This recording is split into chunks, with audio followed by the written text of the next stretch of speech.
Hi, this is Nelda from Gift Elements, and this is yet another scan and cut project, and we are making this lovely small gift box with this sentiment cut out on the front that says "You're a star."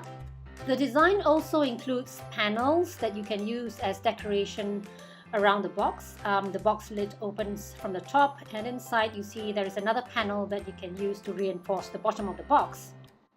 And we have designed these interlocking panels so that we can close the bottom of the box without using any glue. The box measures about 2.5 by 2.5 by 2 inches, and it's really a stylish way to present small gifts. So onwards now onto our canvas workspace, and if you have the SVG files, you can use these files on most cutting machine softwares. On the Canvas workspace, the SVG file will be converted to an FCM file, and this is our main box pattern, and you can see that the dashed lines represent the fold lines. And this is the front side of the box where I will be placing the sentiment cutout, and we will show you the design for that in a moment, because now we're going to transfer the box pattern onto our scan and cut machine.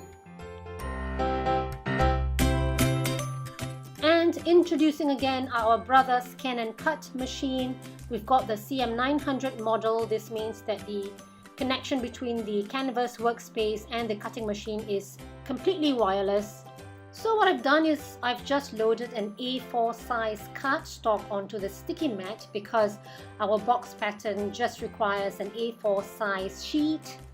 I believe that a letter size paper and A4 size paper, these dimensions are slightly different, so you might want to ask your paper producer about your cardstock dimensions. But if you don't have an A4 size paper where you are, you can just use a 12 by 12 inch cardstock as well. Right, with that done, I'm gonna open the file containing the panel designs. So here it is. There are several sizes. The first one would be the front cutout, "You're a star," and then there are 3 smaller panels for the sides and the back of the box, and then you've got the medium sized one for the top of the box and the biggest one for the inside bottom of the box. So again, just transfer that file to your cutting machine.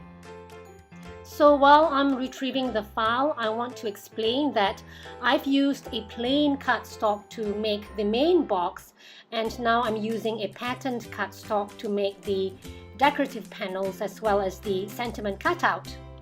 So you can get creative and combine any paper pattern or cardstock that you like.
I hope you have enjoyed this video. This video is also a tutorial to help you assemble this box pattern. So go ahead and download the SVG file on our online store. And please help us to subscribe and share.